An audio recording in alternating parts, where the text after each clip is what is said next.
Io sono al terzo cerchio della piova eterna, maledetta, fredda e greve, regola e qualità moi non le nova.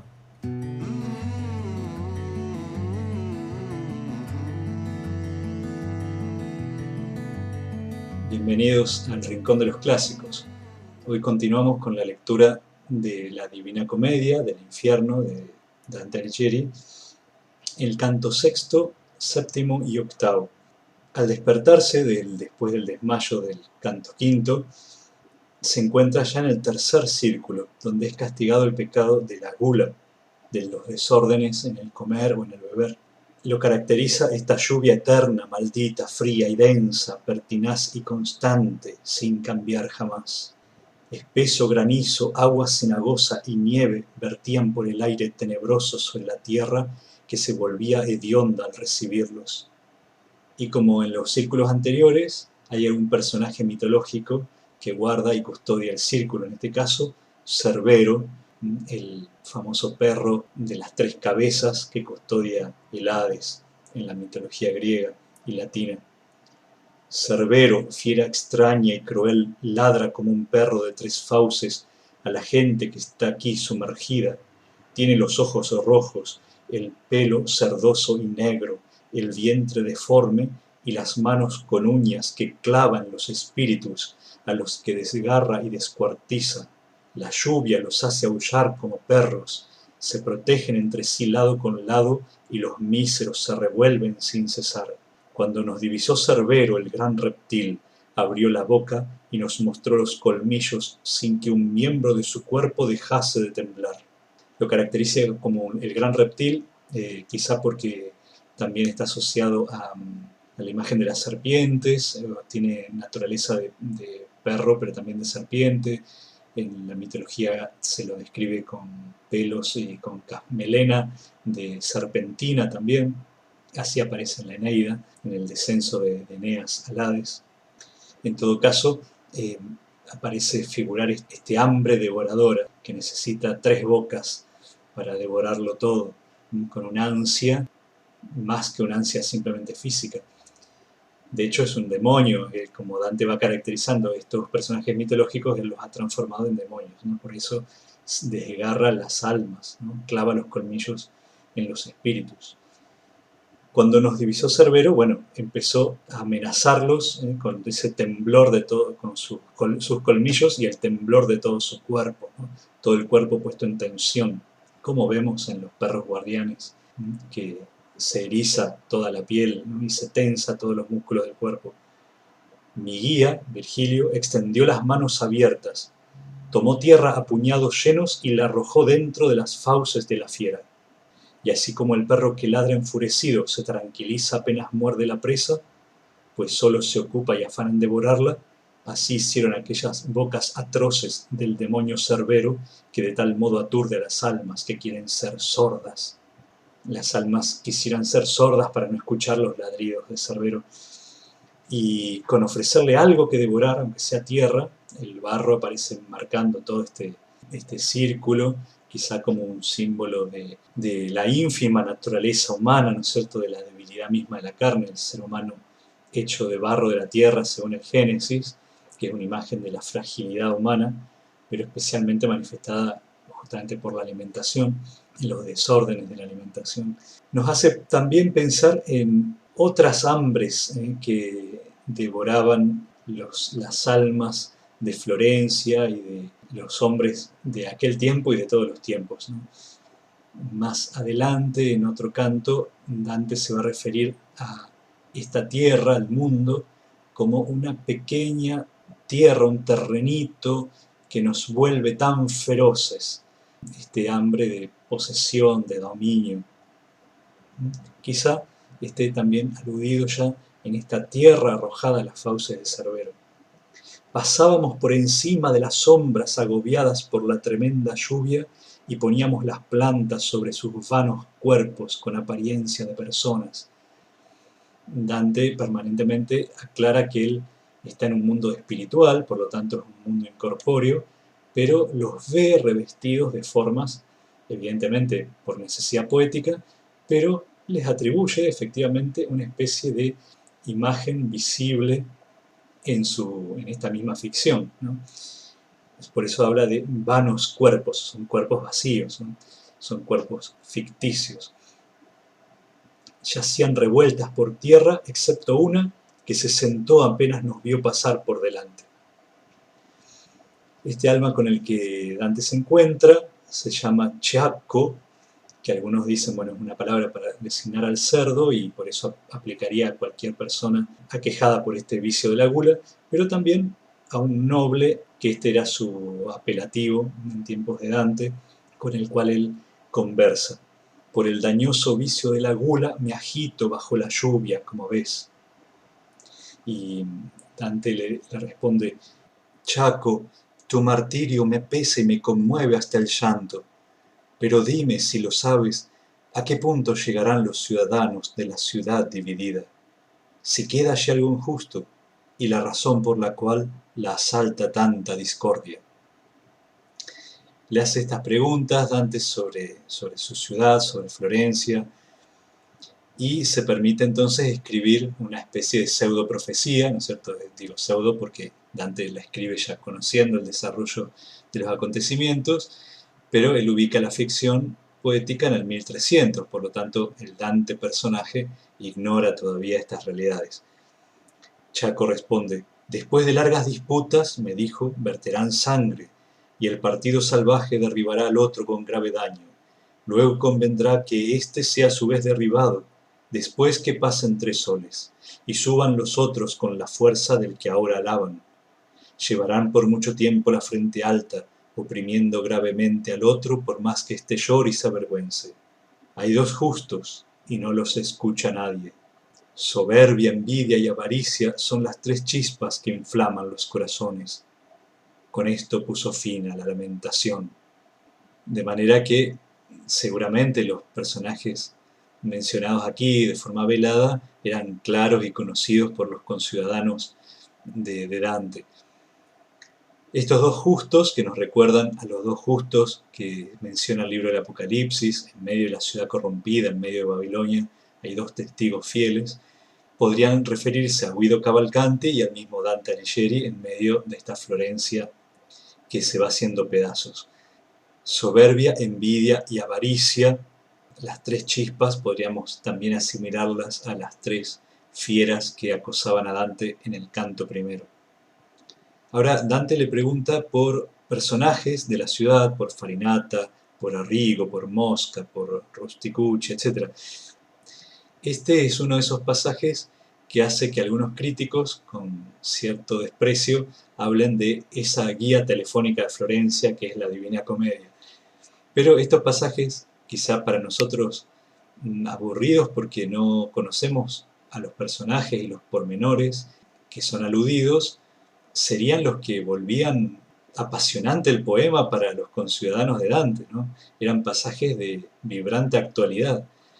Todos querían conocer qué decía Dante sobre estas personas, sobre sus acciones, e incluso aventuraba Dante un destino eterno incluso para muchos de ellos. De hecho, menciona en este pasaje a varios que él consideraba personas que se esforzaban por hacer el bien, dime dónde están, y Ciacco le responde, yacen entre las almas más negras, lo cual parece una especie de advertencia sobre cómo de aquel impulso por hacer el bien terminó en esta guerra fratricida que incluyó el destierro mismo de Dante. Desvió entonces los ojos que había tenido fijos, me miró un momento y después se inclinó la cabeza y cayó así entre los demás ciegos. Y el guía, Virgilio, me dijo, ya no se levantará hasta que suene la trompeta del juicio, hasta que venga Cristo a juzgar, hasta que venga el juicio final, donde cada cual volverá a ver su triste tumba, recobrará su carne y su fisonomía, y oirá lo que ha de resonar eternamente. Es decir, la resurrección de la carne al final de la historia, tal como la confesamos en el credo. Como vemos, en el círculo sobre la gula no se habla específicamente sobre este pecado, casi que ni se menciona. Sí, en cambio, aparece este devorarse de los conciudadanos de Dante. Aparece la gula como una metáfora en realidad de otras cosas, ¿no? De otras ambiciones. Así traspusimos la impura mezcla de las sombras y de la lluvia a pasos lentos, discurriendo un poco sobre la vida futura, por lo cual dije: Maestro, ¿estos tormentos crecerán después del juicio final? ¿Serán menores o seguirán lo mismo? Después de la resurrección, ¿estos tormentos van a ser mayores, van a ser menores o van a ser iguales? A lo que Virgilio responde: apela a tu saber, que te enseña que cuanto más perfecta es una cosa, mejor siente el placer y el dolor.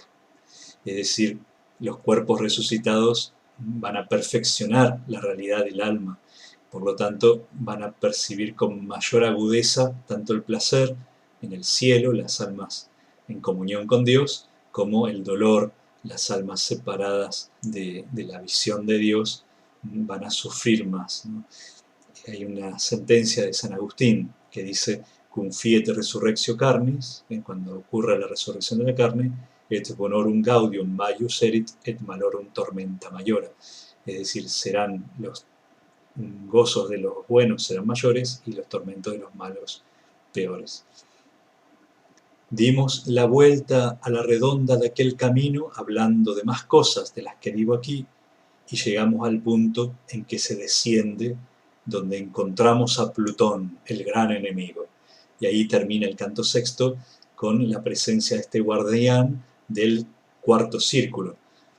Como cada círculo tiene uno de estos personajes mitológicos que Dante ha transformado en demonios guardianes, Plutón, si recuerdan en la mitología latina, es el dios de las riquezas, muchas veces asociado al Hades griego, al dios de los infiernos, probablemente por esta vinculación de la riqueza con las excavaciones en lo profundo de la tierra para extraer los filones de los metales preciosos o para extraer las piedras preciosas, y esta vinculación entre lo infernal y estas riquezas va a ser justamente el tema del canto séptimo.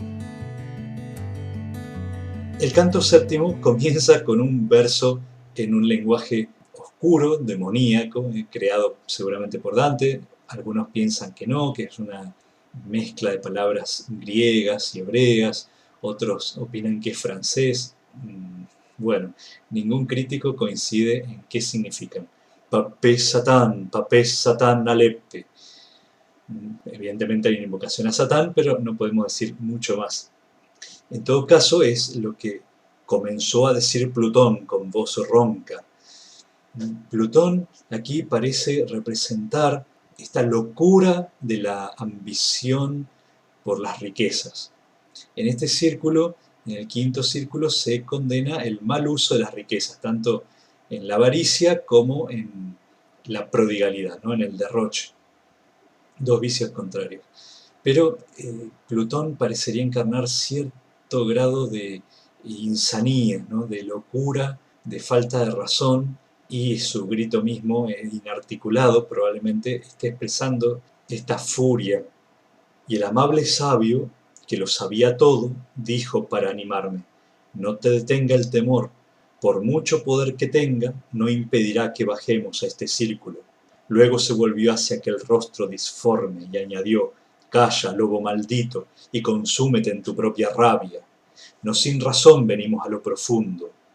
Así se quieren las alturas donde Miguel, el arcángel Miguel, tomó venganza de la soberbia rebelión.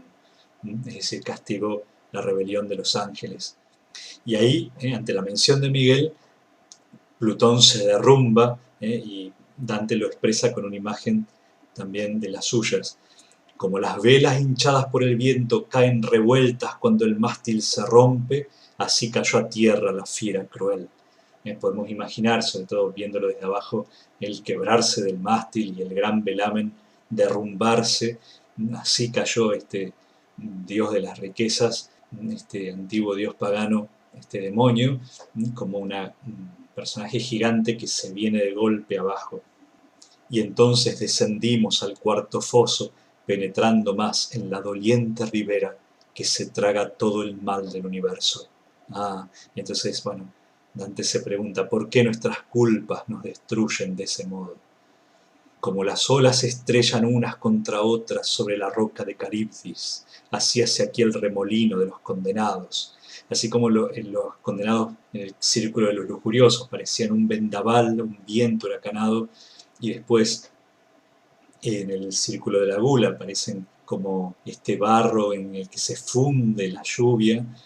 Ahora estas almas parecen un mar revuelto, un mar encrespado, como en las costas de Mesina el mar Jónico y el Tirreno se enfrentan y hacen que el paso sea tan peligroso, así las almas confluían entre sí y generaban este remolino, como él lo llama.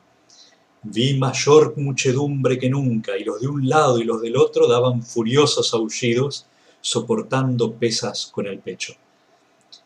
Lo que probablemente esté significando Dante es que están todos arrastrando pesos a fuerza de pecharlos, es decir, de empujarlos, como Sísifo, ¿no? Arrastrando esta gran roca inútil, ¿no? Porque ese trabajo era totalmente inútil, ¿no? En la mitología, Sísifo es condenado a empujar esta roca hasta lo alto de la colina, donde vuelve a caer y el trabajo siempre vuelve a empezar.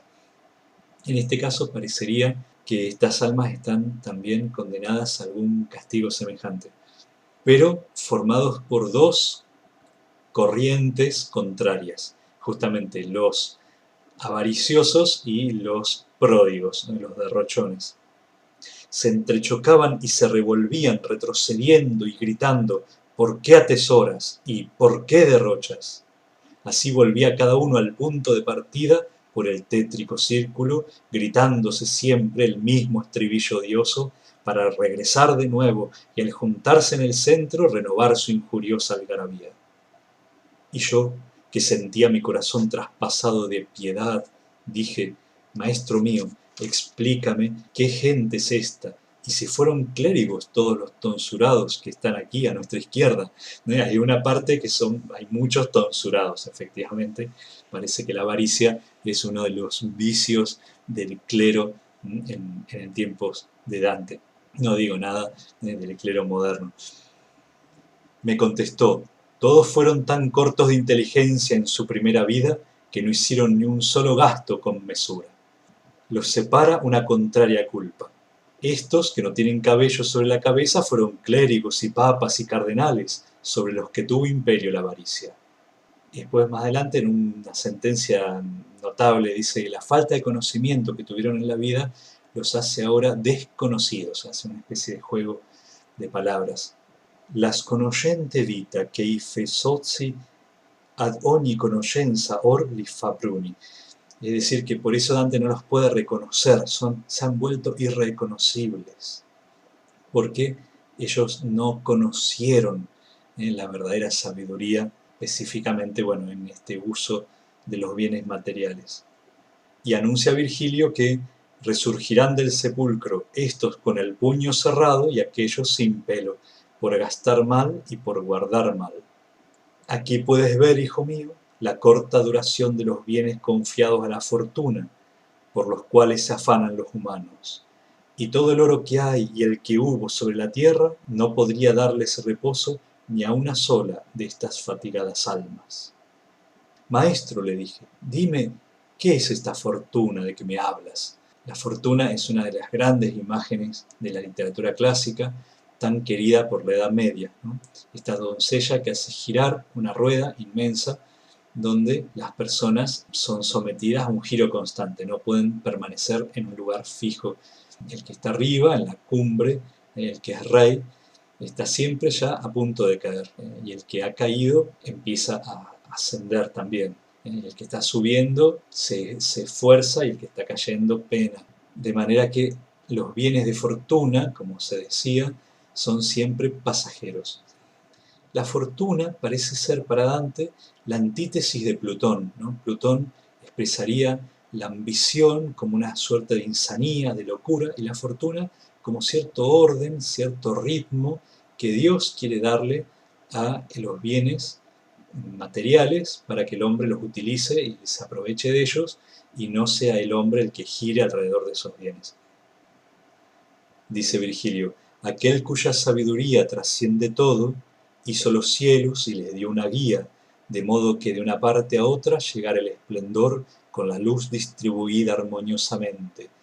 El que hace girar los cielos, dice, de la misma manera señaló una guía rectora a los esplendores mundanos, la cual de tiempo en tiempo cambiase los bienes de nación en nación, de una en otra familia, más allá del alcance de la prudencia humana, por lo cual una nación impera y otra languidece según la voluntad de aquella que está oculta como la serpiente en la hierba. Vuestro saber no puede contrastarla, porque ella provee, juzga y prosigue su reinado como el suyo los demás dioses. Sus mudanzas no conocen tregua, la necesidad le impone rapidez, ya que son tantos los que cambian de situación. Esa es la que tan a menudo vituperan e insultan los mismos que la deberían alabar y que sin razón la acusan y maldicen. Pero ella es feliz y nada oye. Contenta entre las primeras criaturas, sigue su camino y se goza en su beatitud. La fortuna es una especie de inteligencia angélica que ordena, así como hay ángeles que mueven los cielos, aparece esta potencia espiritual que mueve las fortunas y los esplendores mundanos. Es parte del orden divino que se escapa a la inteligencia humana. Prosiguen su camino y encuentran las fuentes de aquel riacho negro que desembocaba en la laguna llamada Estigia. Estigia en griego está vinculado al término tristeza y aparece en la mitología griega, en la latina, lo encontramos por ejemplo en la Eneida, como uno de los afluentes de agua que forman después una gran laguna en el Hades, en el infierno.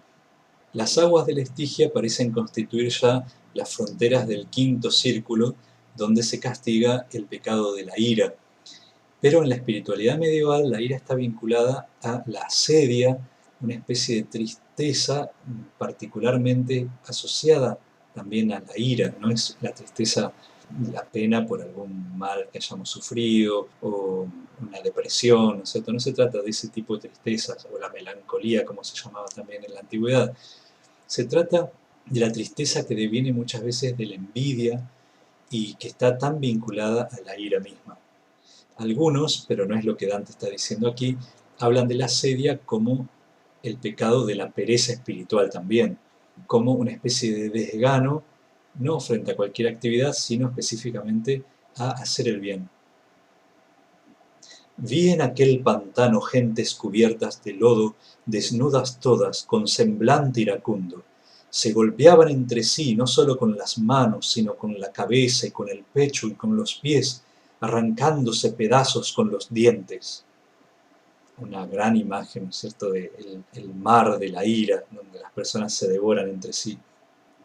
Mi buen maestro dijo, mira, hijo mío, las almas de aquellos a quienes la ira venció. Quiero también que tengas por cierto que hay bajo el agua gentes que la hacen hervir toda con sus suspiros. Es decir, esta es la superficie, ¿no?, la ira, pero por debajo está esta tristeza que alimenta permanentemente la ira, que la hacen hervir con sus suspiros.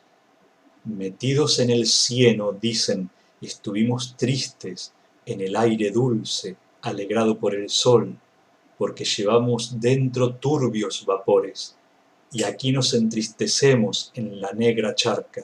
Esta lamentación se les atraviesa en la garganta y no pueden pronunciar las palabras enteras.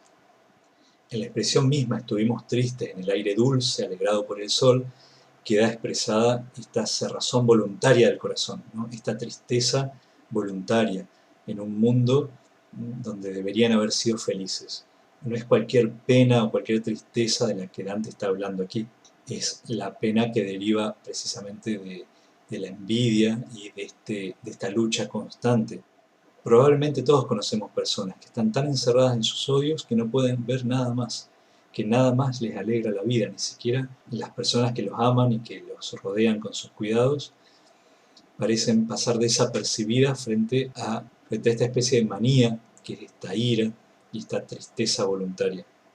Fielmente rodeando esta laguna, llegamos por fin al pie de una torre. Termina así el canto número 7. En el canto número 8, Virgilio y Dante tienen que atravesar definitivamente la laguna Estigia y esta corriente de las almas iracundas para llegar a la ciudad de Dite. Dite es uno de los nombres latinos para hablar del Hades o del dios del infierno. Evidentemente para Dante es un sinónimo del demonio mismo, de Lucifer. Pero es el nombre a su vez de la ciudad, de esta metrópolis infernal. Estas murallas separan los pecados simplemente de incontinencia, como los llama Dante los anteriores, de los pecados de malicia, que serían los siguientes. Digo, continuando, que mucho antes que llegáramos al pie de la alta torre, nuestros ojos se levantaron hasta la cima, atraídos por dos lucecitas que allí vimos, y otra que les respondía desde tan lejos que apenas si alcanzábamos a distinguirla. Como tenemos entonces dos torres haciéndose señales de uno y otro lado del río, muchos han asociado la construcción del famoso Palacio Barolo en Buenos Aires y su hermano gemelo en Uruguay, que se hacían precisamente señas con luces, como inspirados en estas dos torres que Dante propone en el canto octavo del infierno. Se hacen señas avisándose que vienen pasajeros. ¿Qué significan estas luces? ¿Y qué les responde aquella otra? ¿Y quiénes hacen estas señales? Me contestó Virgilio. Por encima de las aguas inmundas puedes advertir lo que ha de suceder si no te lo ocultan los vapores del pantano. Entonces ven una pequeña navecilla venir por el agua, gobernada por un solo galiote que gritaba: «¡Ya has llegado, alma traidora!». Y Virgilio le grita: «Flegias, Flegias, gritas en vano, por esta vez no nos tendrás más que para atravesar el lodo». El nombre Flegias significa en griego arder, y aparece ya en la mitología griega, aparece también en la Eneida. Era hijo de Marte, y por lo tanto se lo vinculaba a la ira, porque Marte es el dios de la guerra, pero además había incendiado el templo de Apolo en Delfos, bueno, en represalia porque Apolo había seducido a su hija, con la cual había tenido a Esculapio, el dios de la medicina. En todo caso, se consideraba un acto de ira contra los dioses, ¿no es cierto?, incendiar el santuario de Apolo. Y por eso Flegias parece el más adecuado para representar el demonio que controla este paso por el Estigia. Apenas mi guía y yo estuvimos a bordo, cuando la antigua proa hendió las aguas más profundamente que solía cuando llevaba a otros pasajeros, es decir, cuando llevaba almas no se hundía. Ahora, por el peso del cuerpo de Dante, sí, esto aparece constantemente en la Divina Comedia. Dante va con su propio cuerpo atravesando estos lugares y por eso deja huellas, hace sombra, hunde un poco la barca. Mientras navegábamos por la muerta laguna, se alzó ante mí una sombra cubierta de fango que me dijo: «¿Quién eres tú que vienes antes de tiempo?». «Si vengo», contesté, «no es para quedarme». «¿Pero quién eres tú que tan lleno estás de lodo?». «Ya ves que soy uno de los que lloran». Uno de los versos, hay muchos versos cargados de patetismo, de dolor en la Divina Comedia, este es uno de aquellos, ¿no? «Rispuose, vedi que son un que piango», soy uno que llora. Definirse a sí mismo por el llanto es tremendo. Y yo le dije: «Quédate, espíritu maldito, entre el llanto y el luto. Te conozco aunque estés tan infangado». Dante aquí ya no tiene más compasión, al contrario, manifiesta una especie de indignación. Para nosotros puede ser chocante, pero aparece como una honesta indignación. De hecho, Virgilio parece acompañarlo en este sentimiento. Entonces el alma tendió hacia la barca las dos manos, por lo cual el maestro lo rechazó diciendo: «Vete con los otros perros». Después me echó los brazos al cuello, es decir, Virgilio lo abraza a Dante, me besó el rostro y dijo: «Alma desdeñosa, bendita sea la madre que te llevó en el seno». Es decir, es signo de un alma noble, de un alma bien nacida, indignarse frente a estos soberbios. Podríamos decir que son dos formas distintas de la ira. La ira como pasión puede ser en sí misma buena, como enseña Santo Tomás. La ira es lo que nos impulsa a vencer los obstáculos para hacer el bien. Pero en este círculo se distingue precisamente de la ira como pecado, ¿no? Como desfogue de las propias pasiones, de la propia soberbia. Este fue en el mundo un soberbio, no dejó memoria de ninguna bondad, y por eso está aquí ahora su sombra llena de furor. ¿Cuántos se tienen ahora allá por grandes personajes y estarán aquí como puercos en el cenagal, dejando tras de sí un horrible desprecio? Pero no nos vamos a quedar sin saber el nombre del alma que quiso abordar aquí a Dante, porque dice: poco después vi aquella sombra acometida por las otras sombras enlodadas, y aún doy gracias y alabo a Dios por ello. Todos gritaban: ¡a Felipe Argenti! Y el orgulloso espíritu del florentino se desgarraba a sí mismo con los dientes, como la gran imagen de la ira, ¿no? Devorándose incluso a sí mismo. Este Felipe Argenti, bueno, se especula sobre quién es, pero probablemente es uno de los enemigos de Dante, uno de los conciudadanos, llamado Argenti porque en su derroche, en su soberbia, había puesto herraduras de plata, de argento, a sus caballos. Y suele comentarse que por su fortaleza física y por su riqueza, era un prepotente que se llevaba mal con medio mundo y habría tenido problemas personales con el mismo Dante, que aquí no se ahorra en su propia ira poniéndolo en el círculo de los iracundos. Allí lo dejamos, y ya no digo más de él. Entonces me hirió los oídos un lamento, por lo que miré con atención hacia adelante. Mi buen maestro dijo: ya, hijo mío, nos aproximamos a la ciudad llamada Dite, de rebeldes ciudadanos y poderoso ejército. Maestro, repliqué, ya veo sus mezquitas claramente en el valle, rojas como si salieran del fuego. Probablemente se refiere aquí a mezquitas por los minaretes, en los alminares típicos de las mezquitas, y se refiere a estas torres altísimas de las que Dante ve poblada la ciudad, rojas como si salieran del fuego. Y él añadió: el fuego eterno que interiormente las abrasa las vuelve rojas, como ves en este infierno profundo. Casi que podríamos adivinar esos cuadros del Bosco, donde se ven estas hogueras a lo lejos y estas construcciones entre las sombras. Entramos en los hondos fosos que circundan aquella ciudad desolada, cuyas murallas me parecían de hierro. No sin dar primero un gran rodeo, llegamos a parte donde el piloto gritó: «¡Salid! Aquí está la entrada».